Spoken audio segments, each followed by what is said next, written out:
추수감사주일입니다.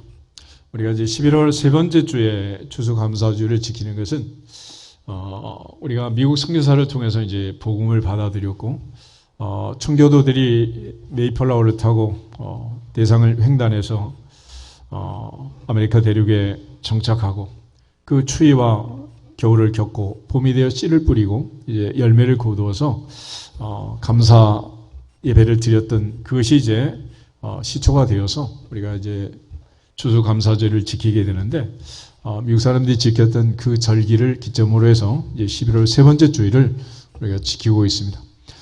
삼국 시대부터 이제 고구려, 백제, 신라 모두 감사 제사를 드리던 그런 민족적인 토속적인 그런 절기가 있고 또 우리는 추석이라는 열매를 거두어서 감사하는 그런 절기가 물론 있죠. 이제 신앙적으로 우리가 이제 이 시절에 이제 그야말로 요즘 단풍이 이제 마지막 막바지를 향한 만추가 되었는데 이때 감사절을 지키는 것은 이제 그런 계절적인 의미가 있는 것이고 동시에 또 이제 우리가 22일부터 연말까지 40일 또 특세를 앞두고 있는데 한 해를 마무리하면서 또 감사함으로 또 마무리하고 또 감사함으로 시작할 수 있도록 감사의 절기가 있다는 것은 또 하나님 앞에 더욱 감사한 일입니다. 어쨌거나 우리 모든 예배가 감사 예배가 되고 우리 모든 주일이 부활 주일이 되는 것처럼 하나님 앞에 오늘도 감사하면서 영광을 돌릴 수 있기를 주 이름으로 축복합니다. 오늘 특별히 기독교적인 개념의 감사를 보면 감사라는 것은 어떤 감사할 일이 있어서 감사하기보다는 감사하면 감사할 일이 생긴다. 할렐루야. 이것이 이제 하나님께서 우리에게 가르쳐 주신 감사예요.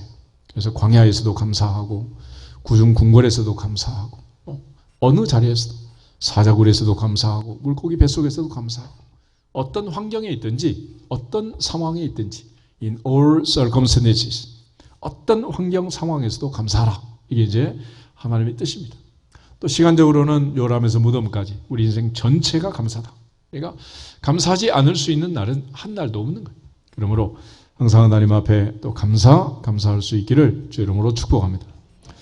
오늘 시편 136편은 1절부터 26절까지 26절로 되어 있는데 절마다 감사하라는 말씀이 들어있어요. 절마다. 모든 절마다. 우리 시편 136편을 통해서 1년 365일 감사하시기를 주 이름으로 축복합니다. 1년 12달 감사하시기를 주 이름으로 축복합니다. 우리 인생의 마지막 날까지 하루도 빠짐없이 감사하시기를 주 이름으로 축복합니다. 이게 절절마다 감사하라. 어떤 일이 있든지 모든 절이 감사할 얘기를 하고 그러므로 감사하라. 그러므로 감사하라. 그러니까 우리가 어떤 상황에 있든지 얘기를 하고 결론은 뭐냐? 그러므로 감사하자. 할렐루야. 그럼 인사하겠습니다. 그러므로 감사합시다. 그러므로 감사합시다. 그러므로 짜증이 나고 그러므로 여러 가지 원망과 시비가 있고 여러 가지 몸이 아프고 문제가 있다 하더라도 하나님 앞에서는 그러므로 감사하자. 그러면 하나님께서 상황을 바꿔서 감사할 수 있도록 변화시켜 주실 줄로 믿습니다. 이러한 감사를 가장 잘했던 사람 중에 이제 사도 바울이 있는데 바울은 늘 감옥에 갇혀 있을 때가 많았습니다. 그래서 바울이 감옥에서 쓴 편지를 옥중서신이라고 하는데 대표적으로 이제 에베소서, 빌립보서 이런 책이 이제 골로새서, 빌레몬서 네 편의 이제 옥중서신이 있는데 그중에 우리 에베소서를 한번 찾아보겠습니다.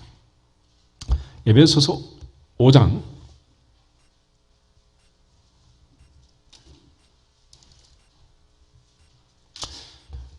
1절부터 4절까지를 같이 한번 읽겠습니다. 에베소 5장 1절부터 4절. 그러므로 사랑하는 받는 자녀같이 너희는 하나님을 본받는 자가 되고 그리스도께서 너희를 사랑하신 것 같이 너희도 사랑 가운데서 행하라. 그는 우리를 위하여 자신을 버리사 향기로운 제물과 희생 제물로 하나님께 드리셨느니라. 음행과 온갖 더러운 것과 탐욕은 너희 중에서 그 이름조차도 부르지 말라. 이는 성도에게 마땅한 바니라. 누추함과 어리석은 말이나 희롱의 말이 마땅하지 아니하니 오히려 감사하는 말을 하라. 아멘. 오히려 감사하는 말을 하라. 그래서 누가 말하려면 무슨 말을 해라? 감사하는 말을. 감사하는 말. 그러니까 우리가 범사에 항상 감사하는 말을 해라. 오늘도 보면 이제 우리가 감사가 없는 이유가 뭐냐? 그러면은 가장 가까이 있는 사람들하고 관계가 안 좋아서 그렇대. 가장 가까이 있는 사람 누구요? 당신 없이는 못 살아. 그러다가 세월이 지나니까 당신 때문에 못 살아. 이러면 이제 감사가 사라지는 거예요. 그래서 흔히 사람이 그러잖아요. 사랑하는 감정은 애정과 우정과 동정이 있는데 처음에는 불같은 사랑으로 만나다가 나중에는 이제 친구처럼, 나중에 나이 들면 어떻게 돼? 이제 불쌍해서 동정과 연민으로 그렇게 이제 뭐 요양원에 들어가면 옆에서 간병이나 하고 이렇게 사는 게 인생이야. 그렇지만 우리가 어떤 상황에서든지 하나님 앞에서는 감사해야 한다. 할렐루야. 감사하라는 거예요. 감사. 기독교의 펀더멘털 베이직은 바로 감사입니다. 그래서 기독교 문화가 전파된 모든 나라에서 가장 많이 쓰는 언어는 땡큐. 감사합니다. 감사합니다. 기분 나빠도 no 땡큐. 땡큐야. 땡큐 해야지. 우리가 여러 가지 잘못된 감정을 표현하게 되면 문제가 됩니다. 이유는 뭐냐? 하늘의 하나님이 보고 들으신다는 거예요. 광야에서 이스라엘 백성들이 원망할 때 너희 말이 내 귀에 들린 대로 내가 행하겠다. 너희가 40일 동안 정탐하고 돌아와서 원망과 시비의 말로 원망하는 보고를 했는데 그 날을 1년으로 환산해서 40년 동안 너희는 광야에서 이 죄짐을 지고 엎드러질 것을 경고했습니다. 하나님 앞에서 남은 인생이 얼마일지 모르지만은 하나님 앞에 감사하면서 마지막 날까지 감사로 가득 차기를 주의 이름으로 축복합니다. 오늘 사도 바울은 에베소서 5장에서 특별히 누추함이나 어리석은 말이나 희롱의 말이 마땅치 아니하니 오히려 어떤 말을 해라? 감사하는 말을 해라. 아멘. 다시 인사하겠습니다. 감사하는 말만 합시다. 감사하는 말만 합시다. 남편을 보면서도 감사함, 아내를 보면서도 감사하고 자녀를 보면서도 감사하고 너 때문에 감사하다 이렇게 해야지. 반대로 너 때문에 그러시면 안 된단 말이에요. 항상 감사, 또 감사하기를 주님의 이름으로 축복합니다. 바울은 에베소서 5장에서 감사의 네 가지 중요한 원리를 설명해요. 그 중에 20절 한 절만 더 보겠습니다. 20절, 5장 20절. 범사에 우리 주 예수 그리스도의 이름으로 항상 아버지 하나님께 감사하며. 아멘. 다시 한번 따라. 범사에 감사합시다. 범사에 감사합시다. 우리 주 예수 그리스도의 이름으로 감사합시다. 우리 주 예수 그리스도의 이름으로 감사합시다. 항상 감사합시다. 항상 감사합시다. 아버지 하나님께 감사합시다. 아버지 하나님께 감사합시다. 아멘. 아멘. 바울은 감옥 안에서 뭐 그렇게 감사할 일이 많았는지 항상 범사에 예수 그리스도의 이름으로 아버지 하나님께 감사했습니다. 우리가 잘 아는 데살로니가전서 5장 16절부터 18절에 가면 항상 기뻐하라, 쉬지 말고 기도하라, 범사에 감사하라. 이것이 그리스도 예수 안에서 너희를 향하신 하나님의 뜻이다 그랬습니다. 그러니까 우리가 무슨 일을 하든지 감사하지 않고 하는 일이 있다면 그거는 하나님의 뜻이다 아니다? 아니라는 하나님의 뜻이 아닌가. 그러니까 무슨 일을 하든지 감사해야지. 감사. 아이들이 공부할 때도 감사하는 마음으로 공부를 하고, 우리가 직장에 가서 일을 할 때도 감사하는 마음으로 하고, 살림살이 할 때도 감사하는 마음으로 하고, 예배를 드릴 때도 감사하는 마음으로, 찬송할 때도 감사하는 마음으로 하라는. 그러니까 감사가 없이 하게 되면 그걸 통해서 다른 사람은 혜택을 볼 수 있을지 모르지만 그러나 자기에게는 유익이 없느니라. 자기에는 아무 유익이 없어. 그런 차원에서 사도 바울은 우리 주 예수 그리스도의 이름으로 항상 아버지 하나님 앞에 범사에 감사해라 라고 부탁을 하고 있습니다. 우리 골로새서를 한 번 더 보겠습니다. 골로새서 3장, 에베소, 빌립보, 골로새 3장 15절부터 17절을 보겠습니다. 골로새서 3장 15절. 그리스도의 평강이 너희 마음을 주장하게 하라. 너희는 평강을 위하여 한 몸으로 부르심을 받았나니 너희는 또한 감사하는 자가 되라. 그리스도의 말씀이 너희 속에 풍성히 거하여 모든 지혜로 피차 가르치며 권면하고 시와 찬송과 신령한 노래를 부르며 감사하는 마음으로 하나님을 찬양하고 또 무엇을 하든지 말에나 일에나 다 주 예수의 이름으로 하고 그를 힘입어 하나님 아버지께 감사하라. 아멘. 바울은 골로새 교인들에게 편지를 쓰면서 옥중에서 마찬가지 감사하라고 편지를 보내고 있습니다. 그리스도의 평강이 너희 마음을 주장하게 해라. 그러니까 내 마음이 하나님의 평강을 누리지 못하면, 내 마음이 불안하고 초조하고 여러 가지 근심, 걱정, 염려가 많으면 감사가 나와 안 나와? 감사하고는 거리가 먼 거죠. 그래서 항상 마음을 평안하도록 다스리라. 아무것도 염려하지 말고 다만 모든 일에 기도와 간구로 너희 구할 것을 감사함으로 하나님께 아뢰라. 그리하면 모든 지각이 뛰어난 하나님의 평강이 그리스도 예수 안에서 너희 마음과 생각을 지키시리라. 너희는 평강을 위하여 부르심을 받은 자라. 그리스도의 평강이 너희 마음을 주장하게 해라. 하나님께서 우리에게 원하시는 것은 평강이다. 부활하신 주님, 제자들이 찾아오셔서 너희에게 평강이 있을지어다. 평강이 있을지어다. 추수감사주를 맞이하며 우리의 몸도 마음도 영혼도 가정도 나라도 교회도 하나님의 평강이 충만하기를 주 이름으로 축복합니다. 이 평강을 위하여 주님 우리를 부르셨고, 그 평강의 표현이 뭐냐? 감사가 나오는 감사. 내 마음 평안하다라는 표현으로 감사하다, 감사합니다. 그렇게 그래서 감사 찬송하고 감사 기도하고 감사 헌금하고 감사 예배 드리고, 그러므로 무엇을 하든지 말에나 일에나 다 주 예수의 이름으로 하고 그를 힘입어 17절 마지막에도 하나님 아버지께 어떻게 해라? 감사해라. 감사해라. 그랬습니다. 오늘 이 감사라는 것은 사이클이 있어요. 예를 들어 봄, 여름, 가을, 겨울이 있죠. 봄, 여름, 가을, 겨울. 그런데 봄, 여름, 가을, 겨울인데 창세기는 언제부터 시작이 됐을 것 같아? 맨 처음에 시작된 계절은 뭘 것 같아? 닭이 먼저야? 달걀이 먼저야? 뭐 이렇게 질문을 하는데, 그는 분명하게 하나님이 달걀을 만들지 않고 닭을 만들었기 때문에 창조론을 믿는 사람은 뭐가 먼저야? 닭이 먼저라니까. 또 헷갈려가지고 말이야. 세상 사람은 똑같이 닭이 먼저냐 달걀이 먼저냐 이러시면 안 됩니다. 다시 한번 알려줘. 닭이 먼저입니다. 이 먼저입니다. 하나님 닭을 만드신 거야. 아기를 만들지 않고 아담과 하와 어른을 만들었잖아요. 마찬가지로 하나님께서 우리를 창조하실 때에 하나님께서 세상에 처음부터 가득 찼어요? 아무것도 없었어요? 창세기 1장. 창세기 1장.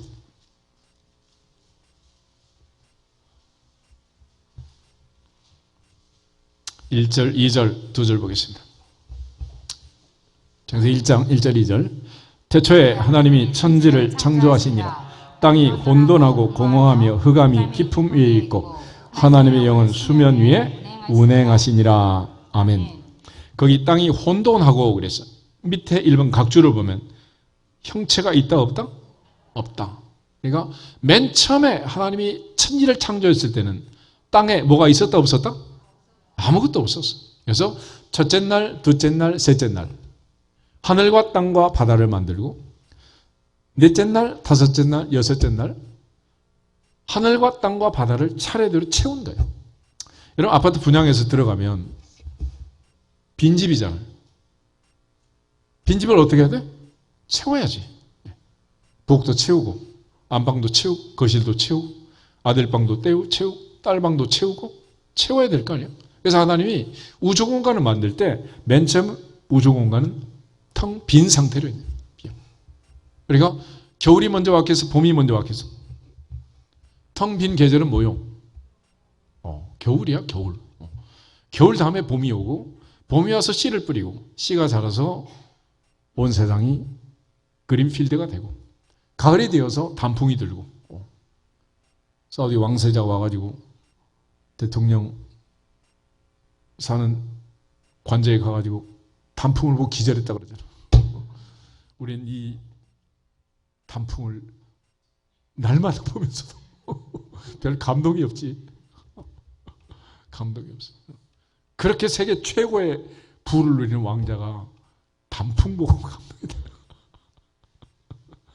우리 눈앞에 백두대간이 다 단풍 아니야, 단풍. 할렐루야. 그러니까 세계 최고의 부자보다 당신 더 부자야. 아멘? 그래서 모세가 이스라엘아 너는 행복한 사람이다 그랬잖아. 행복한 사람. 우리는 그걸 모르는 거지. 그래서 하나님은 텅 빈 세상을 나무를 심고 꽃을 심고 동물을 살게 하고 물고기를 살게 하고 가득가득 채우시는 거예요. 그래서 이것들이 가을이 되면 열매를 맺고 이제 만추가 되었잖아요.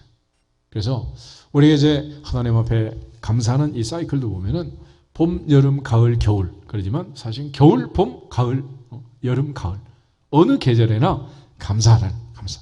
그래서 하나님이 온 세상을 텅 비게 만들 때는 뭐 하려고 하는 거예요? 채우시려고. 아멘? 채우시려고. 시편 기자의 고백을 보면 고난 당하는 것이 뭐다? 유익이다. 고난은 내 인생을 채우는 거예요? 비우는 거예요? 채우는 거예요? 비우는 거예요? 텅 비우는 거예요. 우리가 룻기의 나오미의 인생을 보면은 나오미는 이제 베들레헴 흉년이 들자 모압으로 이민을 가잖아요. 10년 세월 살면서 엘리멜렉 남편이 세상을 떠났습니다. 그리고 아들 말론과 기르인이 장가들어 두 며느리 오르바와 룻을 맞이하게 되죠. 그런데 설상가성으로 두 아들이 또 죽었어. 그리고 10년 세월이 지났단 말이에요. 나오미 인생이 완전히 텅텅 비게 된 거예요. 그리고 돌아와서 나를 나오미라고 하지 말고 마라라고 해라. 나는 마음이 슬픈 여자다. 그러면서 베들레헴의 여인들을 찾아오는데 하나님께서는 그때 마침 보리밭을 준비하시고 보리 추수 때를 준비하시고 보아스의 보리밭에 가서 룻이 이삭을 죽게 하시고 보아스와 룻 사이에 하나님이 간섭하셔서 사랑의 꽃이 피고 룻이 오벳을 낳고 오벳이 이세를 낳고 이세가 다이당을 낳는 다이당의 할머니가 되는 예수님의 할머니가 되는 기가 막힌 그런 드라마가 지금 펼쳐지는 거예요. 그러니까 하나님께서 우리에게 은혜를 주시려고 하면 우리가 제일 먼저 할 일은 비우는 일이다. 신앙적으로는 그걸 회개라고 하는 거예요. 예수님께서 맨 처음 하신 말씀 천국이 가까웠다. 뭐 어떻게 해라? 회개해라. 내 손에 다 붙들고서 다른 걸 또 잡을 수는 없잖아. 우리가 잘 아는 이소부와 강아지가 고기를 물고 외나무 다리를 건너가다가 아래 개울을 보니까 또 다른 강아지가 물고 있는 거야. 그거 뺏어 먹고 싶어서 막막 하다가 어떻게 돼서 다 놓쳐버린 거지. 내가 욕심으로 붙들고 있으면 안 돼. 아프리카에서 원숭이를 잡을 때 그런다 그러잖아. 망태 속에 바나나를 집어넣고 바나나를 잡는데 원숭이가 와가지고 망태기 속에 손을 탁 집어넣고 바나나를 잡았어. 사람이 쫓아오면 어떻게 해야 돼? 어떻게 해야 돼? 손을 놓고 도망가야 될 거 아니야. 근데 원숭이의 지능은 거기까지. 죽어도 못 논다. 잡혀 죽어도 못 논다. 그래서 잡혀 죽는 거야 이게. 우리 인생이 그렇단 말이야. 내가 놓을 때 놓을 줄 알았는데 못 놓는 거야. 그래서 우리가 하나님의 은혜를 받기 위해서는 비워야 되는데 못 비우는 거야. 그러니까 은혜를 받을 수가 없는 거지. 예를 들어 우유잔에 커피 부으면 커피 라떼 되는 거야? 그렇지만 주스에다가 우유 부으면 이게 뭐야? 네 맛도 아니고 내 맛도 아니고. 우리는 요즘 계속 섞어찌개 만들고 비빔밥 만들고 뭐 퓨전 시대를 섞는데 사실 그건 좋은 게 아니에요. 그래서 세상에서 가장 좋은 건 뭐냐? 그냥 심플한 것, 단순한 것. 하나님은 그걸 만드신 거예요. 우리 유리창도 보면은 요즘 뭐 온갖 칼라를 집어넣고 있지만은 사실은 제일 좋은 유리창은 뭐냐? 맑은 유리. 맑은 유리를 해야 지금 뭐 우리 차도 보면 썬팅하는 전부 다 시커멓잖아. 근데 맑은 유리를 하면 하루 종일 아침에 동력에 해가 떠서 해가 질 때 황홀까지 그 칼라를 다 볼 수가 있어요. 그리고 그 칼라에 따라서 집안에 들어온 햇살을 다 받아낼 수가 있어요. 그리고 그걸 통해서 만물이 화초도 다 자라나는 거야. 하나씩 집어넣으면 그때부터는 이제 뭔가 문제가 생기는 거지. 그래서 커피를 마실 때는 뭘 마시라 그래? 블랙커피. 아무도 넣지 말고 아무것도 하지 말고 그냥 원두만 갈아서 그렇게 먹어라. 그게 몸에 좋다. 근데 그 안에도 지방이 있으니까 걸름막을 해가지고 갈아 내려 먹으면 내린 커피가 드랍 커피가 좋다. 그러는 거야. 그러니까 커피도 좋다 안 좋다 그렇게 아니라 어떻게 먹느냐에 따라 좋고 나쁘고 그런 거야. 제일 안 좋은 커피가 믹스 커피, 청와대 커피인데 제일 달고 맛있잖아. 맛있게 먹지 말고 몸에 좋게 먹으라는 거예요. 그러니까 우리가 늘 이것저것 자꾸 섞어가지고 다니니까 복잡해지는 거지, 인생이.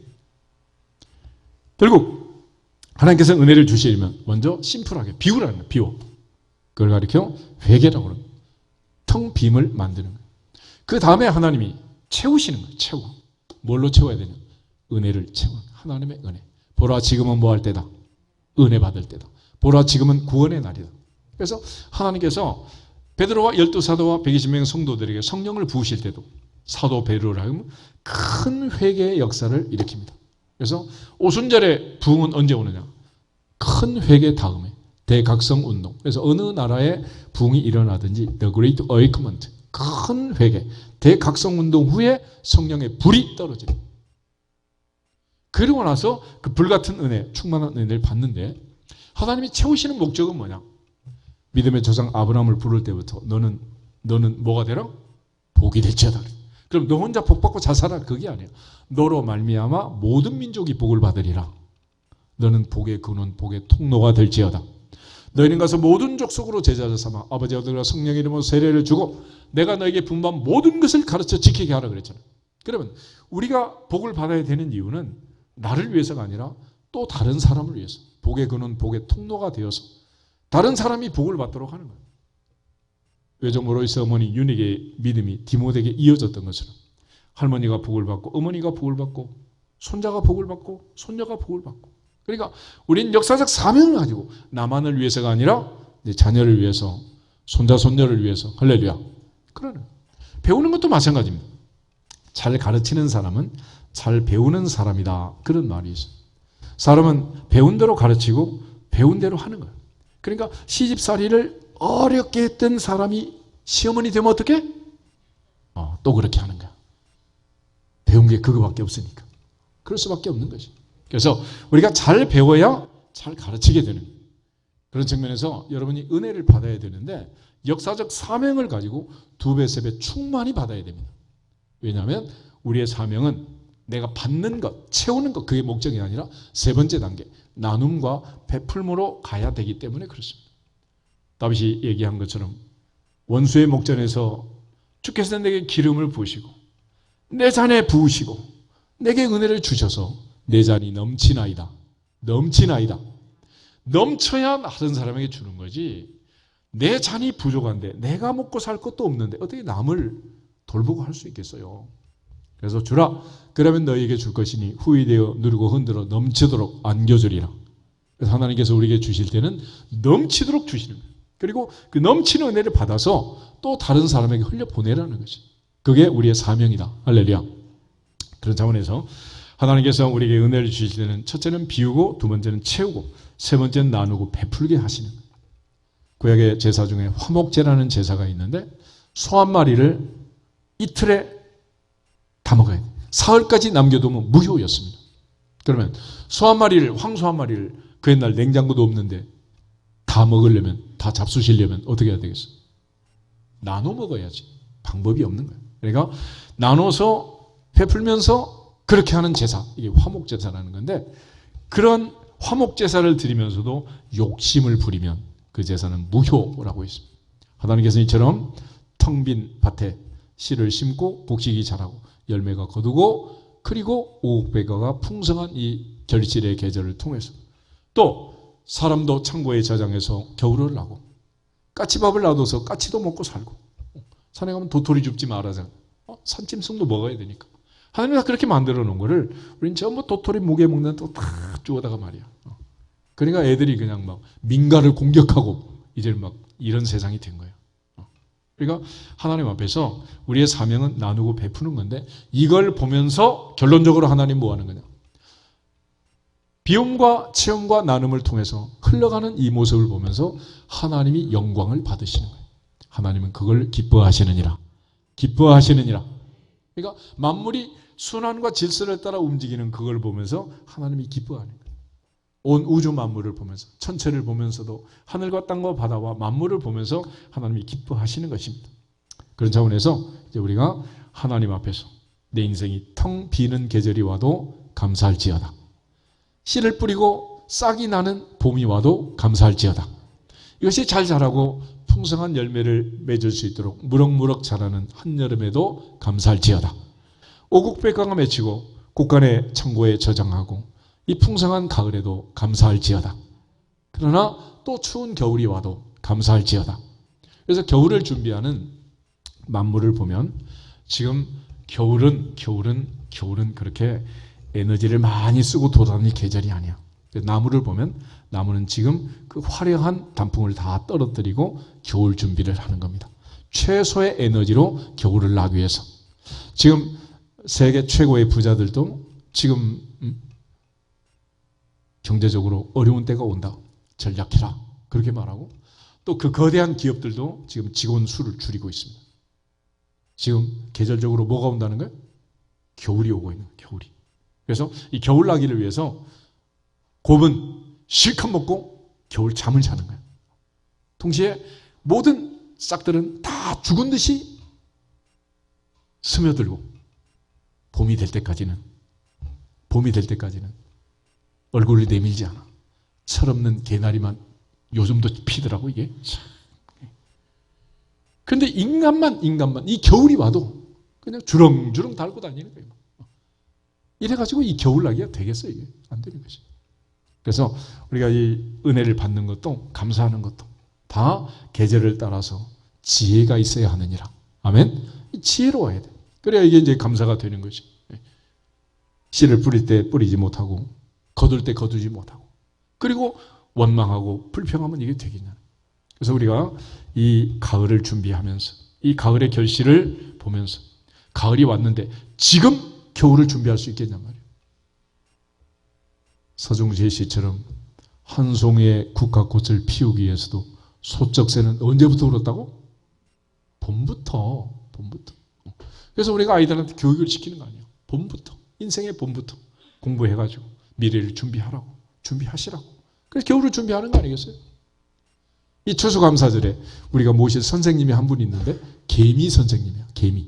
개미한테 한번 배우시면 좋겠어. 잠언 6장을 한번 찾아보세요. 잠언 6장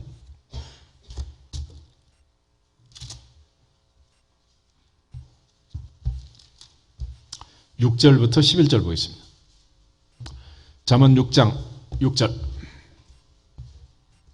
가서 읽습니다. 게으른 자여 개미에게 가서 그가 하는 것을 보고 지혜를 얻으라. 개미는 두령도 없고 감독자도 없고 통치자도 없으되 먹을 것을 여름 동안에 예비하며 추수 때 양식을 모으느니라. 게으른 자여 내가 어느 때까지 누워 있겠으며 내가 어느 때에 잠이 깨어 일어나겠느냐. 좀 더 자자 좀 더 졸자 손을 모으고 좀 더 누워 있자 하면 내 빈궁이 강도같이 오며 내 곤핍이 분사같이 이르리라. 아멘. 개미의 지혜는 미래를 예비하고 대비하고 준비하는 것이다 라는 것입니다. 그래서 우리 이 세상에 사는 동안도 봄, 여름, 가을, 겨울을 준비하면서 1년 12달을 살아가고 또 한 해를 살아가고 매년 찾아오는 봄, 여름, 가을, 겨울의 리듬을 따라서 인생을 준비하고 살아가는 것처럼 또 인생을 길게 보면 어린 시절, 청소년 시절, 청년 시절, 장년, 노년 이렇게 나뉘잖아요. 그러니까 어린 시절에 씨를 뿌리고 떡잎부터 알아본다 그러잖아요. 청장년 시절에 또 성장하고 준비하고 또 겨울을 노년을 준비하고 이러면서 사는 거 아니겠어요? 우리가 아이들 이제 벌써 중간고사 끝나고 이제 기말고사 시즌으로 지금 치달리고 있는데 애들 공부도 그렇죠. 학기가 시작하면 처음에는 열심히 한다고. 근데 이게 중간고사 지금 지나면 이제 마음이 흐트러지고 그 비싼 등록금 내고 학교 와서 잠이나 자고 결석하고 지각하고 이러면서 이런 애들이 많아. 끼리끼리라고 연애하는 애들도 그런 애들끼리 또 연애를 해요. 또 그럼 이게 인생이 어떻게 되겠어요? 준비라 준비. 그런데 결국 인생은 뭐냐? 이 짧은 인생을 살면서 다음 세상을 준비하는 것입니다. 영원한 세상을 준비하는 거예요. 아멘? 우리의 신앙생활을 왜 하는 겁니까? 이 세상이 전부라면 우리도 그렇게 살면 되는 거예요. 이 땅에서만 그렇게 살면 좋겠지만은 이 세상의 삶은 허망한 인생이다. 디모데전서 6장에서 바울이 고백한 것처럼 우리가 빈손으로 와서 빈손으로 가는 거고 아무것도 가져갈 게 없잖아요. 그래서 하나님은 결국 공평하게 평등하게 인생이 마무리되도록 우리를 이끌어 가시는 거예요. 아이들을 우리가 아무리 열심히 공부를 시키고 처음에는 뭐 반짝반짝 뭐 스카이 대학이고 뭐 들어가서 막 차이가 나는 것 같아도 결국 살아보면 결국은 평등화로 가는 거예요. 평준화로 가는 거예요. 그래서 흔히 나이 40이 되면 지식의 평준화 그래. 배운 사람이나 못 배운 사람이나 마이크 주면 1시간 말하는 건 다 똑똑하게 잘해. 50이 되면 외모의 평준화가 된대. 잘난 사람이나 못 사는 사람이나 이쁜 사람이나 뭐 얼굴에 이마에 주름이 생기는 걸 어떻게 막겠어. 그 얼굴에 햇살을 똑같아. 나이 60이 되면 이제 성의 평준화가 온대.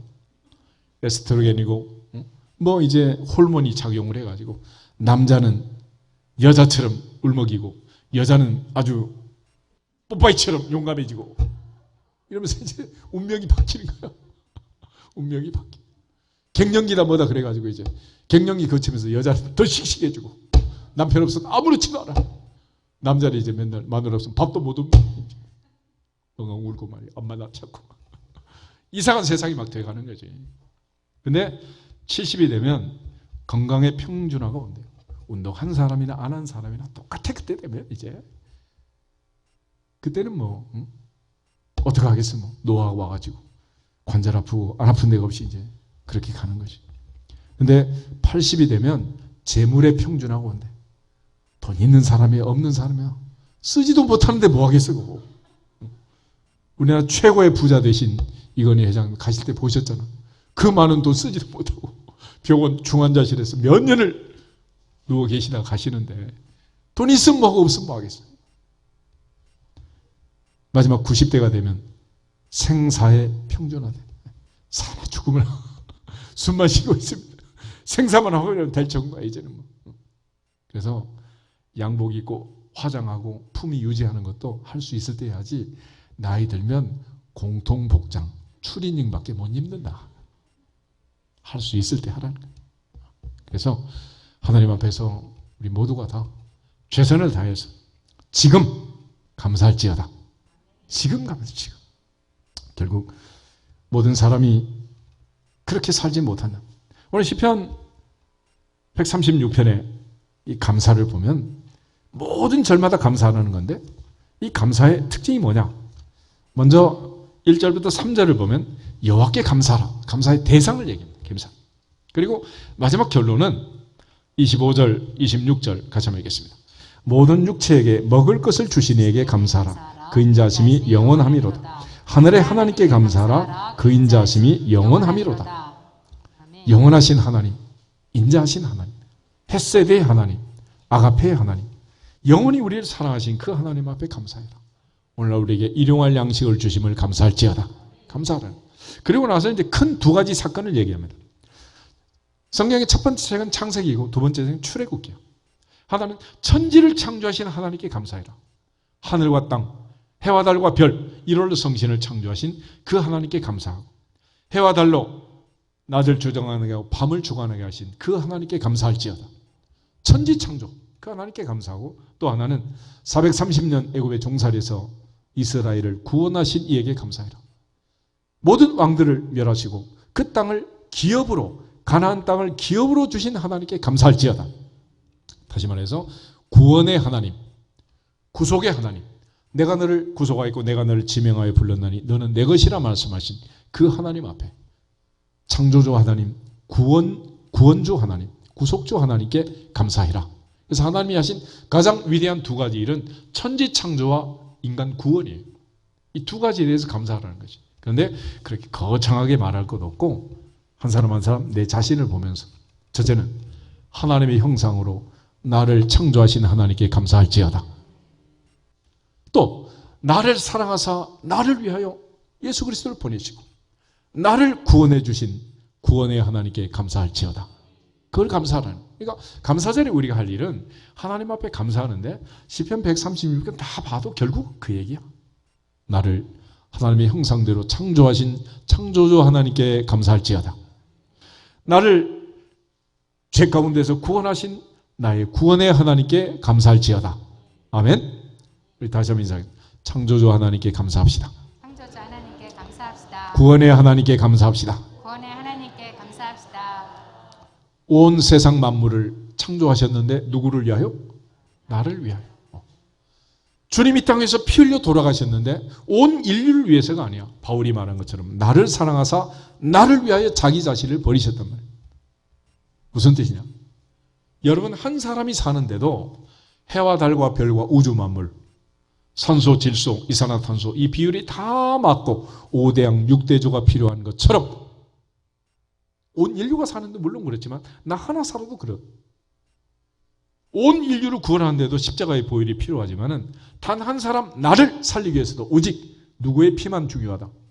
예수의 피. 예수의 피. 할렐루야. 그 피 아니면 안 되는 거예요. 그래서 하나님 앞에 깨달음은 뭐냐? 히스토리.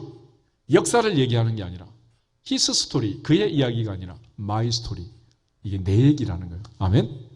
하나님은 하나님의 형상으로 나를 창조하셨고 하나님의 형상으로 창조된 나를 살리기 위하여 주님 이 땅에 오셨고 우리 죄값을 지불하셨고 은혜를 주신 줄 믿습니다. 그래서 창조주 하나님, 나의 구원주 하나님. 그래서 우리가 전능하사 천지를 만드신 하나님 아버지를 믿습니다. 창조주 하나님 아니에요. 그 하나님이 세상을 이처럼 사랑하사 독생자로 주셨고 우리를 구원해 주신 거 아니겠습니까? 이게 창조와 구원, 이것이 가장 큰 하나님의 일이고 거기에 대해서 성경은 감사해라 그런 거예요. 구약의 왕들을 보면 다윗은 그런 하나님을 찬양하고 감사했습니다. 솔로몬은 성전을 봉헌하면서 그 하나님께 감사했고 여호사밧은 감사 찬송으로 전쟁터에 가서 적군을 물리쳐 승전했습니다. 바울은 감옥 안에서도 감사하고 다니엘은 사자굴 속에서도 감사하고 요나는 물고기 배 속에서도 감사함으로 그 고난을 헤쳐나간 줄로 믿습니다. 사마리아 사람은 감사함으로 내 믿음이 너를 구원하였느니라. 그런 구원의 복을 받은 거예요. 나병만 떠나가고 병만 고친 것이 아니라 구원을 받은 거라. 하나님 앞에서 추수감사주일을 맞이하면서 다시 한번 어리석은 말이나 희롱의 말이 마땅치 않다. 오히려 감사하는 말을 할지어다. 범사에 감사할지어다. 이것이 하나님의 뜻이라. 하나님의 뜻.